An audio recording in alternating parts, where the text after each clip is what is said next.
করুন, চারদিকে বুক সমান ঘোলাটে পানির তীব্র স্রোত, বানের জলের প্রচণ্ড তোড়ে ভেসে যাচ্ছে ঘরবাড়ি, ফসলের মাঠ, মানুষের তিলে তিলে গড়া আজীবনের স্বপ্ন। জীবন বাঁচাতে যখন হাজারো মানুষ নিরাপদ আশ্রয়ের খোঁজে হন্য হয়ে ছুটছে, তখন এক দুর্ভাগা পিতা দাঁড়িয়ে আছেন সম্পূর্ণ বিপরীত এক লড়াইয়ে। তিনি নিজের ঘর গোছাচ্ছেন না, বাঁচানোর চেষ্টা করছেন না কোনো দামি আসবাবপত্র বা জাগতিক সম্বল। তিনি পরম মমতায় নিজের জীবন বাজি রেখে বুক দিয়ে আগলে রেখেছেন একটি মাটির ঢিপি, যেখানে পরম শান্তিতে ঘুমিয়ে আছে তার কলিজার টুকরো সন্তানের শেষ স্মৃতি, তার কবরটি। বানের পানির তীব্র স্রোতেও যেন থমকে গেছে এক বাবার এই অবর্ণনীয় অবুঝ আকুতির কাছে। কোনো আধুনিক সরঞ্জাম ছাড়াই কেবল কয়েকটি বাঁশ আর টিনের টুকরো দিয়ে তিনি ঠেকানোর চেষ্টা করছেন প্রকৃতির এই নির্মম থাবা। একদিকে নিজের জীবনের চরম ঝুঁকি, অন্যদিকে মৃত সন্তানের প্রতি সীমাহীন ভালোবাসা, এই দুয়ের মাঝে দাঁড়িয়ে এক বাবার একাকী লড়াই আজ সামাজিক যোগাযোগ মাধ্যমে লাখো মানুষকে স্তব্ধ করে দিয়েছে।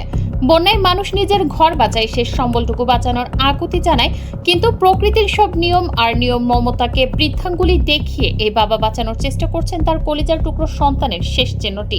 চট্টগ্রাম এবং এর আশপাশের জেলাগুলোতে আকস্মিক বন্যার এই তোড় কেবল এক বাবার বুক ভাঙা আর্তনাদকেই সামনে আনেনি, বরং আমাদের পুরো ব্যবস্থার এক গভীর অন্ধকার সত্যকে উন্মোচিত করেছে।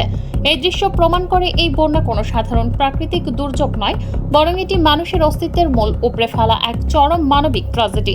কিন্তু এই বন্যার পানি কেবল আবেগঘন আর্তনাদ আর ঘরবাড়ি ধ্বংসের মধ্যেই সীমাবদ্ধ নেই।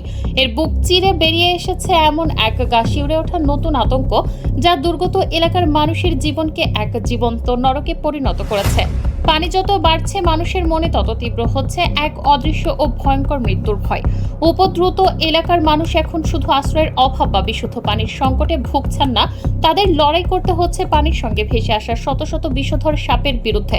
কেউ বাড়ির উঠোনে, কেউ ভাঙা দেয়ালের পাশে, আবার কেউ বন্যার পানিতে ভাসমান ধ্বংসস্তূপের ওপর দেখতে পাচ্ছেন ভয়ঙ্কর সব সরীসৃপ। আতঙ্কে ঘর থেকে বের হয় যেন কঠিন হয়ে পড়েছে স্থানীয়দের জন্য। এই ভয়াবহ পরিস্থিতির সূত্রপাত ঘটছে একটি বিশাল সাপের খামার বন্যার তোড়ে সম্পূর্ণ ধ্বংস হয়ে যাওয়ার পর। পাহাড়ি ঢলের তীব্র স্রোতে খামারটি ভেসে গেলে সেখান থেকে প্রায় 800 থেকে 900টি সাপ একসঙ্গে আশপাশের লোকালয়ে ছড়িয়ে পড়ে। পালিয়ে যাওয়া এই সাপগুলোর মধ্যে রয়েছে অত্যন্ত বিষধর গোখরা, কিংডার স্নেক এবং প্রচুর জলসাপ। গ্রাম কমিটির প্রধানেরা জানিয়েছেন, প্রাথমিকভাবে বিপুল সংখ্যক সাপ লোকালয়ে ছড়িয়ে পড়ার পর পুরো এলাকায় এক অবরুদ্ধ পরিস্থিতির সৃষ্টি হয়েছে। ঘরের ভেতর বুক সমান নোংরা পানি, আর তার মধ্যেই খাটের উপর কিংবা চালের কোনায় বিষধর গোকরা সাপের হিসানি ভাবলেই যে কারো গায়ের লোম খারাপ হয়ে যাবে। এমন নারকীয় পরিস্থিতিতে একটা মানুষের পক্ষে বেঁচে থাকা কি আদৌ সম্ভব?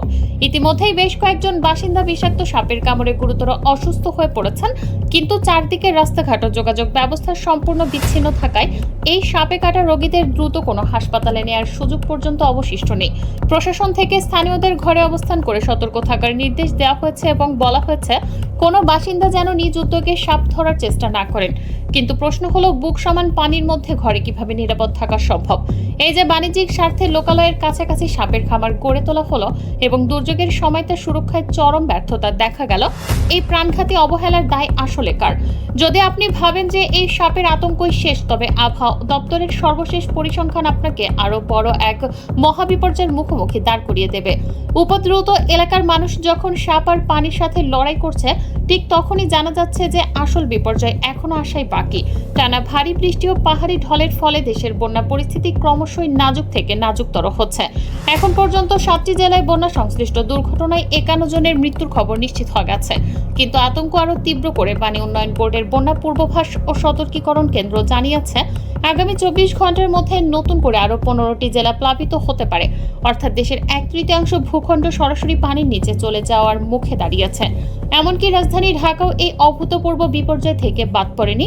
গত 24 ঘন্টায় ঢাকায় 175 মিলিমিটার বৃষ্টিপাত রেকর্ড করা হয়েছে, যা গত 17 বছরের ইতিহাসে দ্বিতীয় সর্বোচ্চ।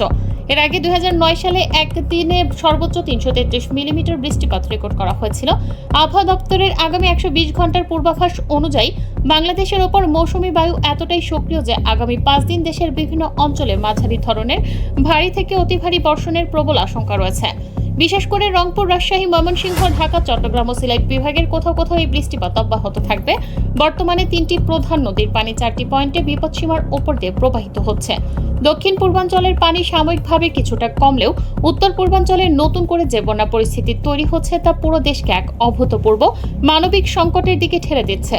আগামী 24 ঘন্টায় ফেনী, চট্টগ্রাম, খাগড়াছড়ি, লক্ষ্মীপুর ও নোয়াখালীর নিম্নাঞ্চল যেমন প্লাবিত হবে, তেমনি সিলেট, সুনামগঞ্জ, নেত্রকোনা, শেরপুর ও কুড়িগ্রামের নদী সংলগ্ন এলাকাগুলোতে এক নতুন ধ্বংসযজ্ঞ ধেয়ে আসছে। এই প্রাকৃতিক ও জৈবিক বিপদের সমান্তরাল দেশজুড়ে ধেয়ে আসছে আরেকটি সুদূর প্রসারী অর্থনৈতিক হত্যাকাণ্ড, যা আগামী কয়েক বছর ধরে এই অঞ্চলের মানুষকে তাড়া করে বেড়াবে। দক্ষিণ চট্টগ্রামের দিকে তাকালে এখন শুধু দিগন্ত জোড়া জলরাশি দেখা যায়, যার নিচে চাপা পড়ে গেছে হাজার হাজার প্রান্তিক মানুষের বেঁচে থাকার শেষ অবলম্বন।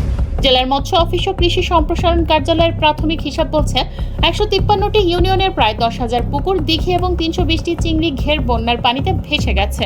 তীব্র স্রোতে ভেসে গেছে প্রায় 412 হেক্টর জলাশয়ের মাছ, যার আর্থিক মূল্য 100 কোটি টাকারও ওপরে। এর মধ্যে সবচেয়ে বেশি ক্ষতিগ্রস্ত হয়েছে বাঁশখালী এবং সাতকানিয়া উপজেলা।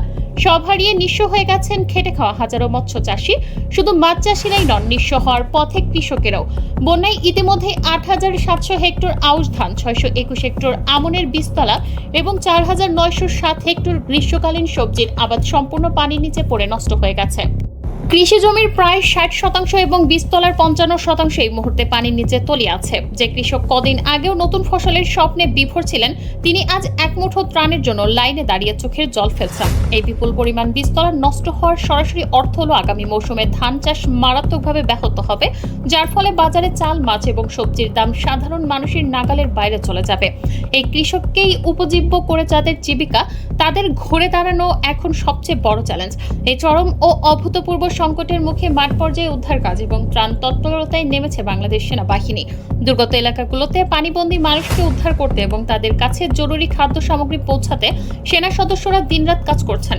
কিন্তু বাস্তব চিত্র হলো বিশাল এই উপদ্রুত অঞ্চলের লাখ লাখ পানিবন্দী মানুষের অনুপাতে এই উদ্ধার তৎপরতা সাগরে এক ফোঁটা পানির মতো। স্থানীয় সংসদ সদস্য ও জনপ্রতিনিধিরা আশ্বাস দিচ্ছেন যে আগে মানুষকে প্রাণে বাঁচানোই প্রধান লক্ষ্য, পরে পানি সরে গেলে তাদের ঘরবাড়ি নির্মাণ করে দেওয়া হবে। কিন্তু প্রশ্ন থেকে যায়, প্রতি বছরই কেন পাহাড়ি ঢল আর বর্ষার এই নির্দিষ্ট মৌসুমে আমাদের দেশের একটি বড় অংশকে এভাবে অবর্ণনীয় কষ্টে পড়তে হয়? কেন আমাদের নদী ব্যবস্থাপনা, ড্রেজিং প্রকল্প এবং বন্যা পূর্বাভাস কেন্দ্রগুলো এই বিপর্যয়কে আগে থেকে ঠেকাতে পারে না?